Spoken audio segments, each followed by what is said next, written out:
Everybody, welcome. Ralph Havens here, autoimmuneanswers.com. Hi, everybody, welcome. Ralph Havens here, autoimmuneanswers.com.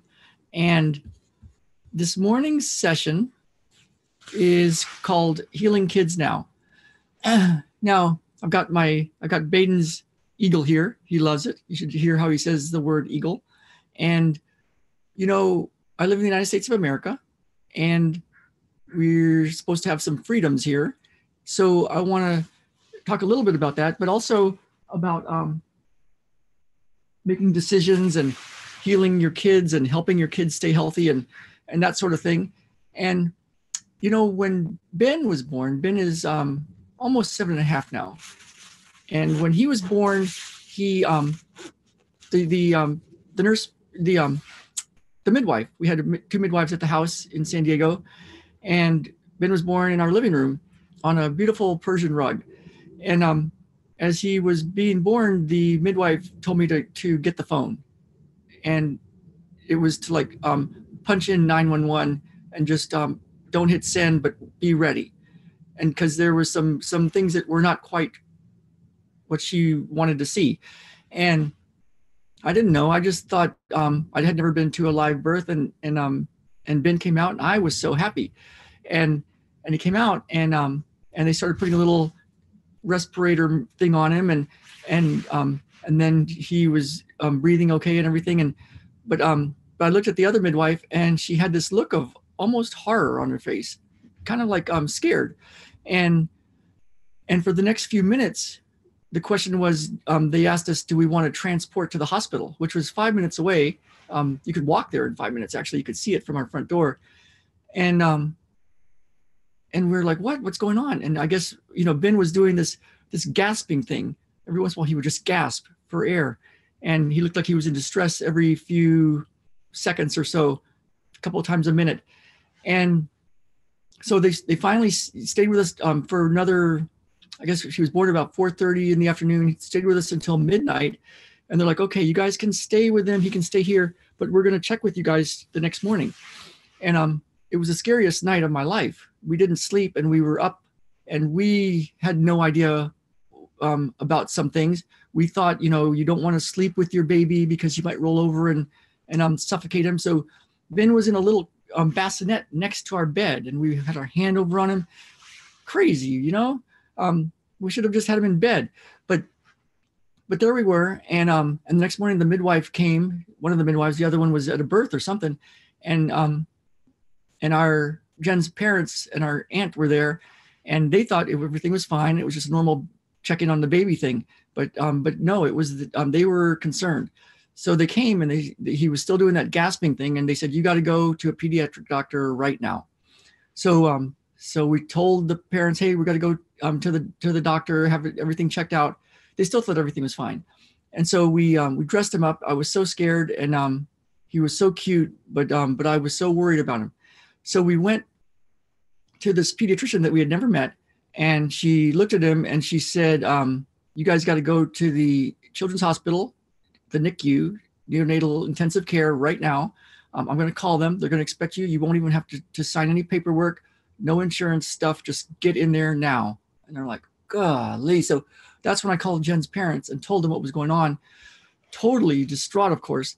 And we took took Ben over the short 2-minute drive to the hospital, walked right in. The doctor saw us immediately and looked at Ben and checked him out and said, he looks like a healthy boy, except for this one thing that he has. Let's keep him overnight and keep him for a few days and just see how he's doing. And for the first couple of days, he was still doing that, but he kept throwing up a little bit, and kind of gasping and like he couldn't get air, and was water going in the wrong tube or something. So a couple of days go by. I liked that doctor. He was really cool. And a couple of days go by, and we just liked the nurses and everything. They seemed to be doing really good, checking in on Ben and us, and they let us stay overnight there, even though I think you were supposed to leave through part of the night. And then this doctor came in that I didn't know, hadn't seen before, and he said that Ben was going to be fine, but that we were going to have to do antibiotics, I think for about 10 days. And I didn't know at the time, I knew antibiotics weren't great, but I thought, okay, he's going to be fine. I remember thinking, wow, Ben's going to be okay. And just a little round of antibiotics and he's going to be good. Now, lots of stuff happened in that 10 days and that really concerned us. And they had trouble getting IVs in him, and he was, they put IVs in his head, they put IVs in his body. They had a nurse that was part of the helicopter transport trauma team that was really skilled come in and start an IV in his head. But he kept leaking out and kept antibiotics would like go in, but wouldn't. There was problems. And after spending about a week or so in there, we were like so done with this. It's like, can't we just go home? And this doctor came in that we hadn't met before with another doctor that had MD, PhD on her name badge, and they all were smiling and happy. And they said, yeah, he needs the next two days of antibiotics. We don't want to stop antibiotics early. And so we said, can we just go home? He looks healthy. He's fine. And they thought about it for a while. And said, okay, we got an idea. He needs these 2 shots. And if we give him these 2 shots, then he can go home right now, today. And we're like, oh, okay, let's do it. And he was sleeping in Jen's arms. And this doctor took this needle and jammed it into Ben's leg. And he screamed out in severe pain and terror. And then the scariest thing happened. He went blank. His eyes rolled back in his head and he went blank and limp. And the doctors were all smiling. I don't know, maybe they thought that was normal, but he went blank. And for the next few minutes, he just wasn't the same Ben. And Jen and I were talking just the other day, and we were like, oh man, we should have got the records and just found out what exactly was in that shot. It's incredible. So, years ago, I was told as a little kid, my parents were told that I had a heart murmur, and that every time I would go to the dentist, I would need to take antibiotics to protect my heart from infection. And so since I was a kid, up until in my 30s, I had antibiotics every 6 months because I'd go to the dentist and get my antibiotics and then get my teeth cleaned. And I had tons of cavities. I was always having dental work. As I started working with medical intuitives and learning shifts in diet and stuff, I no longer had cavities, but I was still going to the dentist every 6 months and getting my teeth cleaned and taking my antibiotics. And I finally talked to one of my practitioners that was working on me, and they said, you don't have a heart murmur. They could put their hands on me and feel. And they said, you don't have a heart murmur. Go check to your doctor. So I talked to my medical doctor, and he checked me out. And he said, no, you don't have a heart murmur. So I don't know if I had one when I was a little kid and went away or what. But I went back to the dentist and I quit taking antibiotics, and he was okay with that. Later, the dentist told me that, yeah, the American Dental Association has now found that nobody should take antibiotics before they see the dentist, even if they have a heart murmur, that there's more of a risk of problems from the antibiotics than there is from a risk of infection. So they didn't know that when I was going through, but somewhere along the way, maybe I should have asked more questions like earlier on, because I've had a history of antibiotics, and I'm still working on my colon and my GI tract because of issues around that. Now, when I was thinking back about Ben, I'm thinking, here I'm a parent. I had a cell phone. I could have called our midwife, who was an acupuncturist and a midwife, lots of medical training, and I'm very skilled in babies and that sort of thing.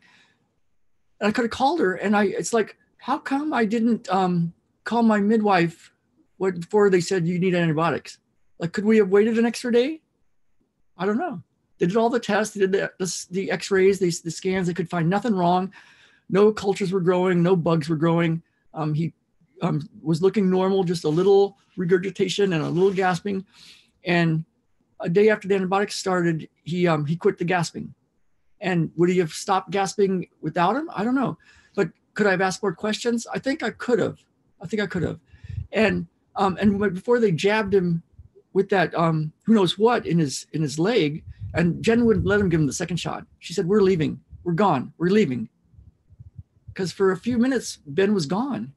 He was gone. He was like eyes rolled back, totally limp, just laying there in Jen's arms.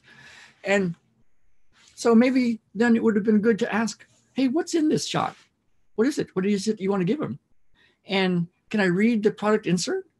What are the ingredients? Just to look, they're going to inject my baby who's a week old with a shot, would it have been kind of good to just kind of ask questions like, what's in it? What is the shot? And what are the side effects? Because the thing is, if you look at, say, a vaccine or any medical drug, there's a product insert, and it has the ingredients, and then it has the side effects. And so we have a lot of safeguards in the medical system, and one of them is that drug companies have to do placebo-based studies. Some people get the drug, some people don't get the drug, and then they have to follow it for a period of time. They have to follow it and see what's the long-term effect of a drug, right? That's how drugs like Vioxx got pulled off the market, because they found that it was causing heart attacks and strokes. And the company that made it, Merck, actually got fined billions of dollars because they hid that fact. And it was later found out that they hid the fact that they knew it was causing heart attacks and strokes. So there's safeguards in regular drugs. Did you know there's no safeguards like that for vaccines? You can't sue a drug company if they if somebody dies because of a vaccine. Now, you can still sue a pharmaceutical company if we find out that they've done fraudulent research. And right now, Merck is being fined, or he's being investigated for lying, just like they did for Vioxx. There's the doctor that did the studies with the mumps portion of it has said that he was forced to lie about the mumps effectiveness. It's already in the courts. It looks like Merck's going to lose that one, and that they actually hid the fact that the mumps portion of that vaccine does not work. So because there's no safeguards where they do placebo-based studies, and because you can't sue them as a parent if it harms your child, we need to, maybe when you think of healing kids now, one thing that would be cool is to know when you're going to do something to a kid, what are you doing? You know, what are the ingredients, right? And what are the side effects? And then you can start to ask some questions and make some decisions, because the company that made the MMR vaccine and the HPV vaccine, both of those vaccines are being investigated right now for fraud. And yet our government is putting things in place right now. They're trying really hard. There's a big push, if you haven't looked in the news, big push to make it mandatory to inject HPV vaccine made by the same company, Merck, and MMR vaccine made by the same company, Merck. Both of those drugs are being investigated right now. But there's a legislation to require us as parents to have that injected into our kids. So, you know, before we do something like that, maybe it would be good to look at the ingredients ourselves as parents, and to look at the side effects and ask some questions. It's your kids, you know? So I'd like to be able to keep that right. And right now we do still live in the United States of America. We'll see how long that lasts. We might be moving, but you know, our country was founded on freedom and the right to choose. And I think part of healing kids now is keeping them healthy. They come out pretty darn good. It seems like whether you believe in evolution or you believe in God and divine intervention, divine creation, either way, for the thousands and thousands of years that we've been on the planet, it seems like there's been a good system that's been put into place. There's a lot of inherent wisdom in how our bodies are made and how babies are made. And we've done a lot of things right. And so I would like to be able to keep choice for this. So for healing kids now, let's basically, you might want to think about taking a look at what's being recommended and doing your own research. All right, you guys, have a good one, and I will see you all tomorrow. It's cold out here. I'm shaking.